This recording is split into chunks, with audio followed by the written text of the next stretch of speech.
Nós temos uma notícia hoje de uma cidade habitada por bonecos.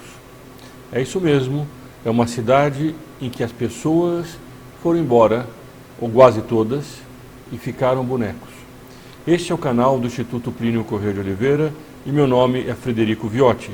Essa notícia de hoje que nós veremos aqui, ela em certo sentido, ela é dizedora, ela manifesta, explicita uma situação que cada vez é mais patente no mundo por culpa do hedonismo, dessa busca desenfreada pelo prazer, pelos métodos, no fundo, de controle de natalidade que vão impedindo e vão acabando com as crianças. Aliás, sobre esse aspecto, daqui a pouco eu entro na notícia, uma das grandes defensoras do aborto nos Estados Unidos, ela se converteu vendo um balanço de criança balançando ao vento sem nenhuma criança nele. Foi aí que ela percebeu que aquele mundo que ela estava defendendo com o aborto era um mundo que caminhava para situações como essas. E essa vila do Japão, que chama Nagoro, é uma vila pouco conhecida no Brasil, sobre ela pouco se fala, naturalmente é uma vila muito pequena, mas que tem sido agora comentada como uma dessas vilas em que as pessoas foram embora, ficaram alguns velhos, e esses velhos, diante da solidão em que estavam, no caso dessa vila, começaram a criar bonecos. A matéria que eu vou ler saiu no dia 18 de dezembro deste ano, na Folha de São Paulo, com o seguinte título: Bonecos de pano substituem moradores em vila do Japão.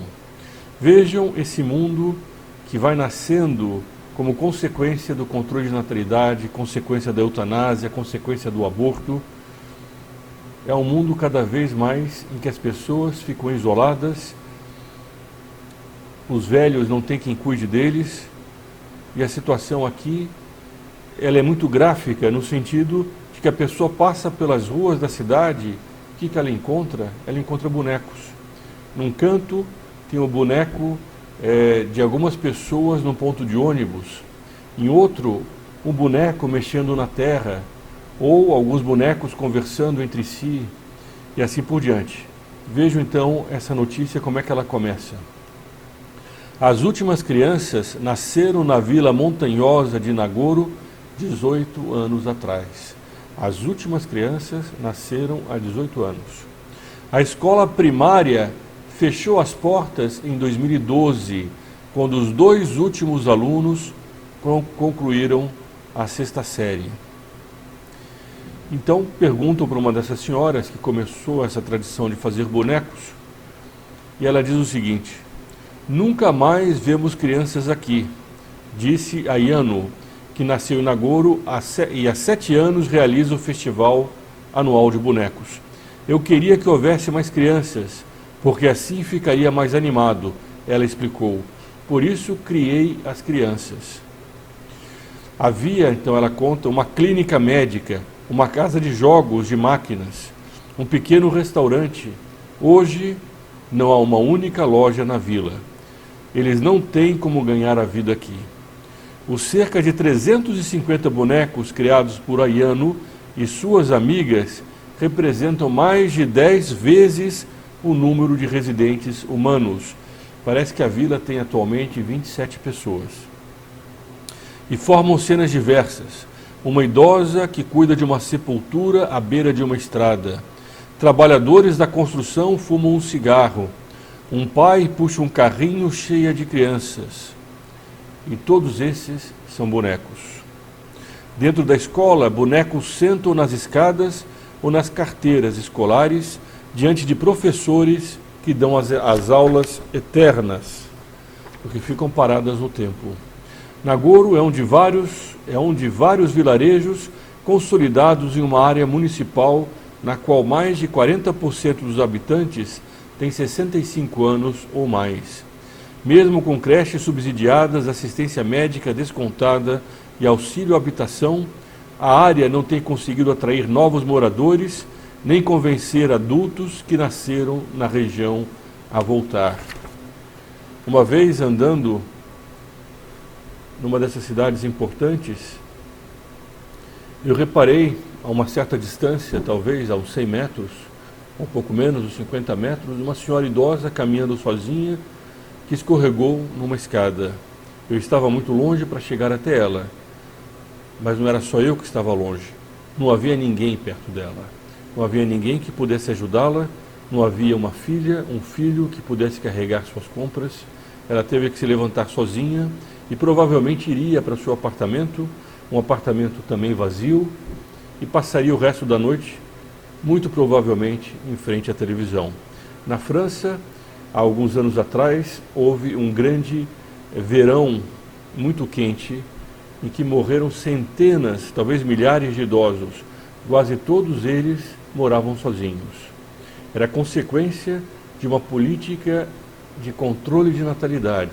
Era consequência mais do que isso, porque a causa não é o controle de natalidade, isso já é uma consequência.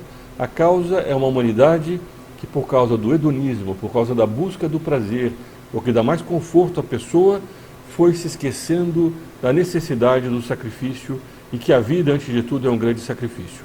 Há uma oração católica muito bonita, que é a salve rainha, cheia de graça, o Senhor é convosco. A vós clamamos os degredados filhos de Eva, a vós suspiramos, gemendo e chorando nesse vale de lágrimas. Porque nós estamos no vale de lágrimas. A nossa pátria não é a terra, mas é a eternidade. Se os homens não têm isso diante de si e querem fazer da terra uma espécie de paraíso, eles vão cada vez mais se fechar em torno do seu próprio egoísmo. É por isso que é preciso, na educação das famílias, na educação dos filhos, dentro do casamento, ter sempre presente que há esse aspecto de sacrifício. Quando a pessoa aceita esse sacrifício, a vida se torna muito mais agradável e ela pode encontrar a verdadeira felicidade. Ou então, nessa busca desenfreada pelo seu prazer próprio, o que ela vai encontrar é essa solidão dessa vila do Japão.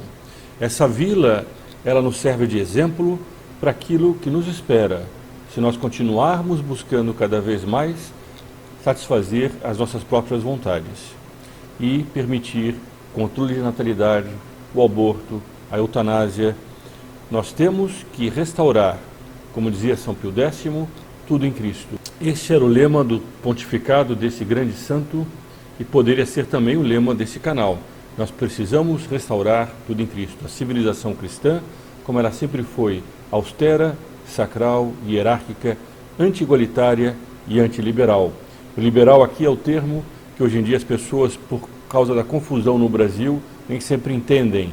Liberal é um termo filosófico muito mais do que econômico. E é essa mentalidade que nasceu na Revolução Francesa e que está na base, no cerne de todo o movimento comunista que se seguiu à Revolução Francesa. Mas esse é um assunto para um outro vídeo. O mais importante aqui é deixar muito claro que nós temos uma alternativa. Ou é restaurar esses princípios morais que estão na base da nossa civilização, ou é terminar como essa vila, nessa cidade no Japão. É uma pequena aldeia, aliás, não é bem uma cidade, uma pequena aldeia, mas que representa muito bem a consequência dessa mentalidade que coloca o homem no centro de absolutamente tudo. Se você gostou desse vídeo, aliás, se não gostou, deixe também seus comentários, diga aquilo que você pensa sobre esse assunto. E se de fato gostou do vídeo, ajude esse vídeo compartilhando, deixando o seu like, inscrevendo-se no canal. Isso não leva nem sequer um segundo, talvez, e você terá acesso a todos esses vídeos que estão sendo produzidos neste canal quase que diariamente. Também eu peço que você considere ajudar as atividades do Instituto, que depende de donativos. Aqui embaixo, na descrição desse vídeo, será colocado um link para que você possa fazer parte desse grupo de doadores e dessa forma permitir que esses trabalhos que estão sendo feitos pelo Instituto Clínico Correia de Oliveira possam continuar. Viva Cristo Rei e sua Mãe Maria Santíssima!